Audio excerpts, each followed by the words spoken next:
اب رمضان شریف بھی آ رہا ہے، اور آپ کو معلوم ہے ہم نے رمضان میں پڑھائی رکھی ہے، چھٹیاں نہیں رکھی۔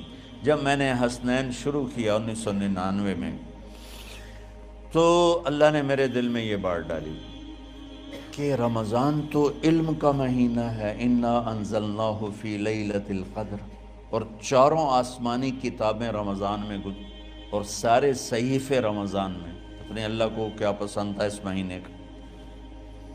حضرت ابراہیم علیہ السلام پر چھوٹی کتابیں اتریں یکم رمضان کو، حضرت موسیٰ علیہ السلام پر تورات اتری 2 رمضان کو، حضرت داؤد علیہ السلام پر زبور اتری 6 رمضان کو، حضرت عیسیٰ علیہ السلام پر انجیل اتری 12 یا 18 رمضان کو، اور اللہ کے نبی پر قرآن اترا فی لیلۃ القدر، لیلۃ القدر میں اترا۔ تو سارا آسمانی علم رمضان میں اترا۔ سارے مہینوں کے نام عربوں نے رکھے، محرم، صفر، ربیع الاول، ربیع الثانی، جمادی الاولی، جمادی الثانی، رجب، شعبان، رمضان، شوال، ذوالقعدہ، ذوالحج۔ اس میں جو رمضان ہے یہ نام اللہ نے رکھا، باقی مہینوں کے نام تو رکھے عربوں نے۔ پھر ان کی زبان پہ اللہ لایا رمضان، چونکہ ابھی تو دنیا بھی نہیں بنی تھی اور اللہ نے قرآن کی تلاوت فرمائی تھی، تو اس قرآن میں تھا شہر رمضان الذی انزل فیہ القرآن۔ تو رمضان کا نام اللہ نے پہلے سے چن رکھا تھا، پھر ان سے رکھوا دیا۔ رمضان کہتے ہیں رمض یرمز، جل جانا، جل جانا۔ رمضان کو رمضان کیوں کہتے ہیں؟ کہ اس میں گناہ جل جاتے ہیں۔ مسلمان پہلا روزہ رکھتا ہے اور اس کے گناہ اللہ جلانا شروع کرتا ہے، اس کی بھوک پیاس کی آگ میں گناہوں کو ڈالتا ہے، جلاتا ہے۔ آخر 29 رمضان یا 30 رمضان آخری رات اللہ تعالیٰ اس کی پچھلے سال کے سارے گناہ معاف فرما دیتا ہے۔ تو اس کو اس سے تشبیہ دی گئی کہ جیسے جلنے سے چیز ختم ہو جاتی ہے، رمضان کے روزے کی بھوک اور پیاس کی تپش سے اللہ تعالیٰ پچھلے سال کے سارے گناہوں کو معاف فرما دیتے۔ تو مجھے خیال آیا اس وقت جب ابھی بالکل کزرع اخرج شطأہ تھا، ہمارے مدرسے کی مثال کزرع اخرج شطأہ، دعا کرو اللہ تعالیٰ فاستغلظ فاستوی علی سوقہ، اسے بنا دے۔ امید تو ہے کہ کچھ شکل اللہ نے بنا دی، اللہ اسے پوری دنیا میں پھیلا دے۔ میری تو تمنا ہے کہ ایک ایسی مثبت سوچ کے علماء کے اللہ میرے ذریعے سے تیار کروا دے جو امت کو جوڑنے والے ہوں، توڑنے والے ہوں۔ کتنا ظلم و ستم ہے کہ پیسے بھی لیتے ہیں اور امت کو توڑ کے چلے جاتے ہیں۔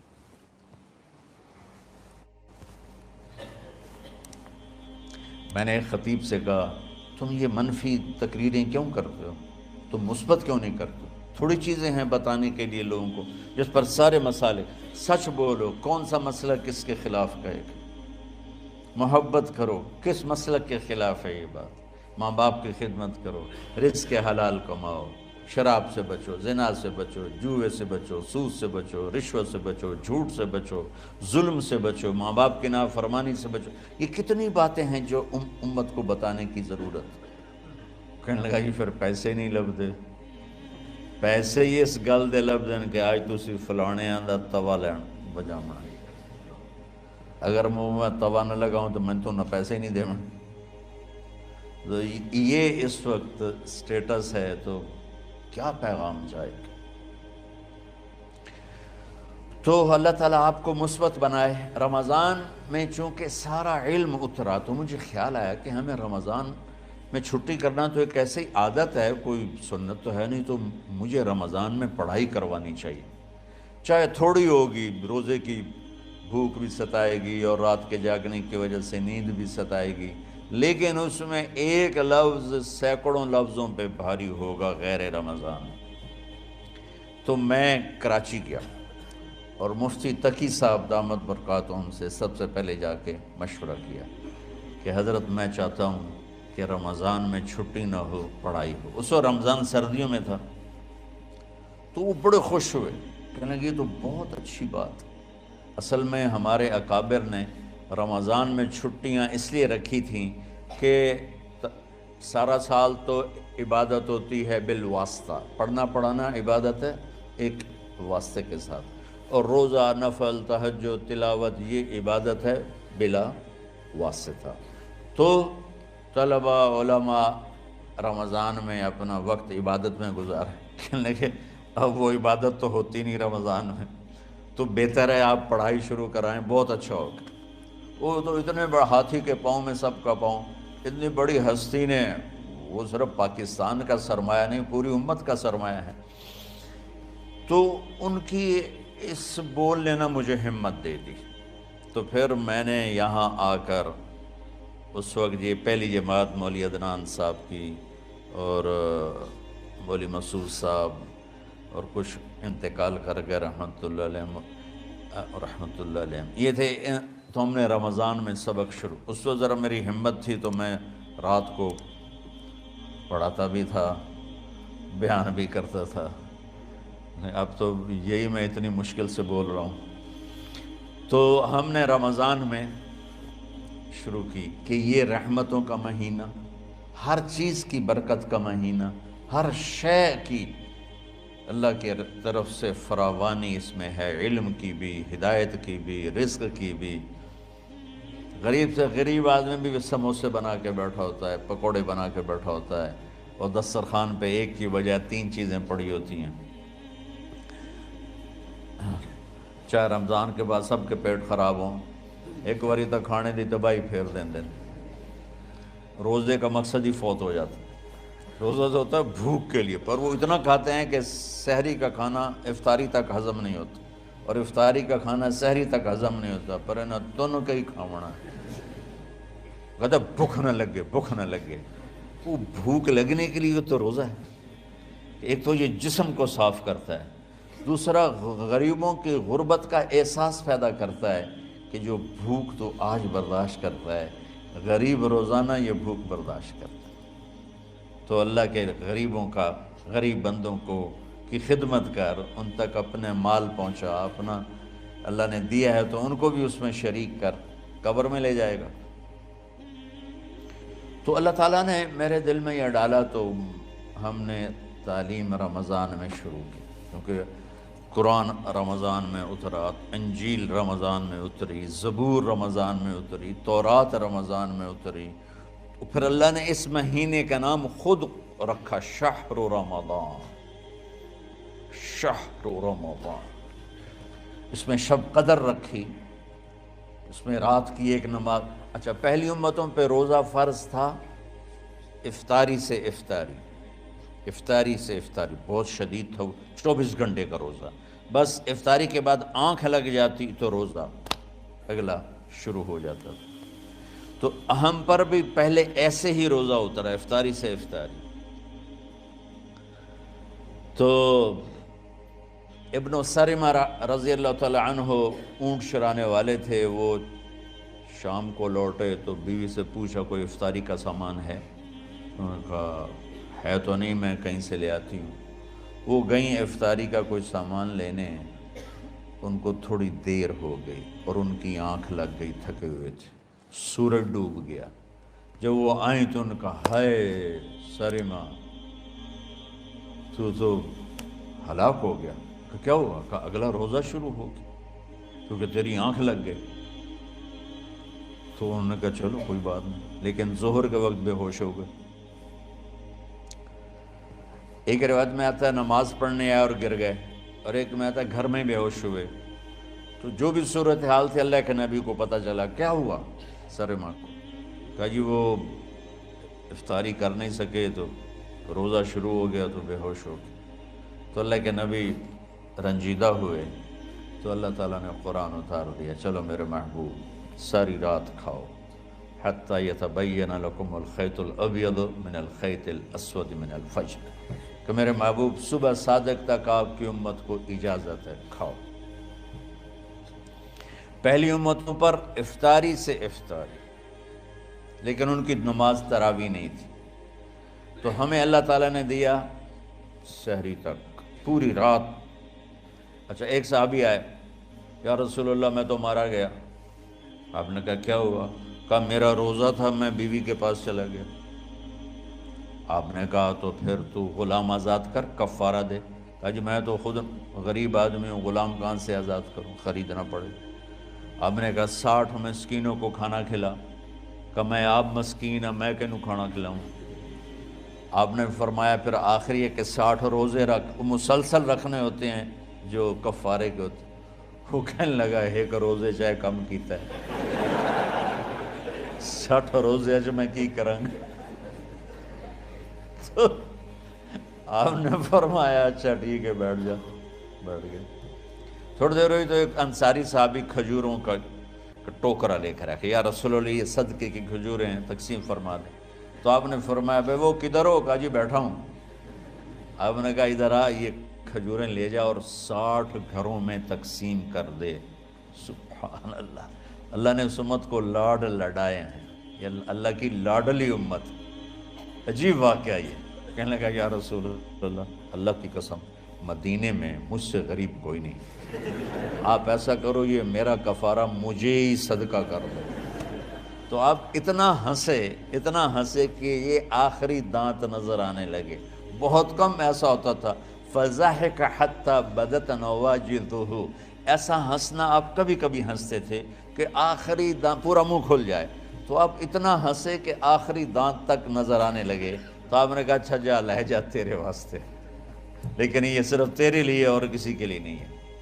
تو جب ایسی خیانت ہوئی تو اللہ تعالیٰ نے دوسرا حکم بھی اتار دیا، باشروہن، کہ تمہارے لیے بیوی بھی حلال ہے، کھانا بھی حلال ہے جب تک صبح صادق نہیں ہو جاتی۔ لیکن اللہ نے ہمیں ایک نماز عطا فرما دی جس کو ہم آج صلاۃ التراویح کہتے ہیں۔ میرے نبی کے زمانے میں اسے قیام اللیل کہا جاتا تھا۔ تراویح کا نام کب پڑا اس کا تو مجھے پتہ نہیں، کہیں نہ کہیں لکھا ہوگا، لیکن صحابہ کے دور میں اس نماز کا نام تھا قیام اللیل۔ اس لیے حضرت عائشہ رضی اللہ تعالیٰ عنہ کی روایت ہے جس سے 8 رکعت والے حضرات استدلال کرتے ہیں کہ رمضان اور غیر رمضان میں اس کو امام بخاری نے قیام اللیل کا ہی عنوان دیا ہے، آپ نے 11 رکعت سے زیادہ نماز نہیں پڑھی۔ ایک ضعیف روایت میں ہے کہ آپ نے 3 دن پڑھائی نماز، یہ تو صحیح روایت ہے۔ کتنی رکعت پڑھائی؟ تو ایک ضعیف روایت میں ہے کہ 20 رکعت پڑھائی۔ اچھا ضعیف روایت سے عبادت ثابت نہیں ہو سکتی، حکم شرعی۔ تو جب حضرت عمر رضی اللہ تعالیٰ عنہ نے سب کو، اب میرے نبی کے دور میں 3 دن کے بعد آپ تو آئے نہیں کہ کہیں فرض نہ ہو جائے، تو صحابہ اپنے طور پر قرآن سنتے تھے ٹولیوں میں۔ صدیقی دور میں 2 سال وہ فتنوں میں گزرا، تو اس میں بھی اسی طرح چلا کہ ٹولیوں میں ہوتے تھے۔ حضرت عمر رضی اللہ عنہ کے زمانے میں حکومت مضبوط ہو گئی، طاقتور ہو گئے، تو ابتدائی سالوں میں نہیں، چند سالوں کے بعد اب مسجد میں تشریف لائے تو لوگ اس طرح کوئی 4 ادھر 4 ادھر 5 ادھر 10 ادھر 20 ادھر، تو کہنے لگے ان کو ایک ہی امام پہ جمع کر دیا جائے تو کتنا اچھا ہوگا۔ تو آپ نے سب کو اکٹھا کیا اور ابی بن کعب رضی اللہ تعالیٰ عنہ کو امام بنایا اور سب کو ایک نماز پہ جمع کر کے 20 رکعت کا حکم عطا فرمایا۔ تو حضرت عمر کا یہ عمل اس حدیث کو مضبوط کر دیتا ہے کہ چونکہ میرے نبی نے کہا علیکم بسنتی و سنت الخلفاء الراشدین من بعدی، کہ میری اور میرے خلفاء راشدین کی سنت پر مضبوطی سے عمل کرنا۔ تو حضرت عمر کا جو 20 رکعت طے کرنا ہے، اگر ان کا اپنا اجتہاد ہے تو بھی ہمارے لیے عمل کے لیے کافی ہے، اور اگر ان کو یہ یاد ہے کہ میرے نبی نے 20 پڑھی تھیں تو اور زیادہ اچھی بات ہے۔ لیکن بہرحال جو 8 پڑھتا ہے ہمارا اس پہ بھی کوئی اعتراض نہیں، چونکہ وہ بھی حدیث کے ساتھ بات کرتا ہے، اور باقی پوری امت 20 پڑھتی ہے، ان پر بھی اعتراض نہیں۔ میں ایک جگہ سے گزر رہا تھا، نماز کا وقت ہو گیا، اہل حدیث کی مسجد تھی، میں وہاں نماز پڑھنے چلا گیا، تو ایک بہت بڑا اشتہار لکھا ہوا تھا 20 تراویح ثابت کرنے والے کو 5 لاکھ روپے انعام۔ کہ کس قدر بے وقوفی ہے اور کس قدر احمقانہ یہ امت کی باتیں ہیں کہ 20 تراویح، سینکڑوں سال سے امت کا عمل 20 تراویح آ رہا ہے۔ تراویح کا نام جو پڑھا مجھے یوں لگتا ہے کہ اہل مکہ، یعنی اہل مکہ جو تھے نا، وہ 4 تراویح پڑھ کے ایک طواف کرتے تھے، تو وہ آرام کے لیے ہوتا، ترویحہ آرام، تھوڑی دیر کا آرام۔ تو 4 تراویح کے بعد ایک طواف کرتے تھے، وہ چھوٹا سا طواف 10 منٹ میں ختم ہو جاتا تھا، اور پھر 4 تراویح پڑھتے تھے، پھر طواف کرتے تھے، پھر 4 پڑھتے تھے، پھر طواف کرتے تھے۔ یہ صحابہ کے تھوڑے بعد کے دور کی بات۔ تو مدینے والوں کو پتہ چلا کہ مکے والے تو یہ کرتے ہیں، وہ کہنے لگے اساں کی کریے، انہوں نے کہا اسی 40 تراویح پڑھیں گے، 40 رکعت، وہ 40 رکعت پڑھتے تھے۔ تو نوافل میں کوئی سختی نہیں کہ بھائی 8 سے زیادہ نہیں پڑھنی، بدعت ہو جائے گی، اور 20 پڑھنا بدعت ہے، یہ سب جہالت کی بات ہے۔ اور یہ 8 پڑھ رہے ہیں یہ غلط ہے، یہ بھی حماقت کی بات ہے۔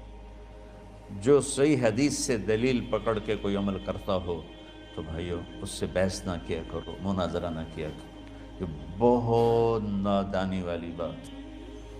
اور امت کا خلق لاکھوں کروڑوں انسانوں کا ایک عمل پہ جمع ہونا، یہ بذات خود اس کی طاقت کی ایک دلیل۔ اور حرمین جب سے میرے رب نے، حضرت عمر نے 20 رکعت شروع کی، آج تک وہاں بھی ساری مساجد میں 8 رکعت تراویح ہوتی ہے، لیکن حرمین کی مسجد میں 20 رکعت، ادھر بھی ادھر بھی۔ اور یہ جو وہاں ختم قرآن پہ دعا نہیں مانگی جاتی، یہ کس کا عمل ہے؟ حضرت عثمان کا۔ حضرت عثمان نے اپنے دور خلافت میں تراویح پڑھانے والے سے کہا جب قرآن ختم کرو تو دعا کرنا۔ وہ کہنے لگے جی کیا دعا کروں؟ کہ جو تیرے دل میں آیا کرنا۔ تو ختم قرآن کی رات تراویح کی آخری رکعت میں من الجنت والناس کے بعد دعا کے لیے ہاتھ اٹھانا، یہ حضرت عثمان رضی اللہ تعالیٰ عنہ نے اس کو زندہ فرمایا۔ اور امام دعا کرتا تھا 1 منٹ، 10 منٹ، 20 منٹ، جتنے بھی، اور پیچھے لوگ آمین کہتے تھے۔ وتر کی جماعت نہیں ہوتی تھی، وتر کو باجماعت حضرت مولا علی رضی اللہ تعالیٰ عنہ نے شروع کی کہ وتر کو بھی باجماعت پڑھا جائے۔ تو یہ ان کی سنت ہے کہ وتر کو باجماعت پڑھا گیا۔ تو اب یہ لہٰذا یہ سارے سنت جو کام ان خلفۂ راشدین سے ہوا وہ بھی سنت ہے۔ تو اللہ نے ہمیں ایک رات ایک عبادت دے دی کہ میرا قرآن پڑھو اور سنو۔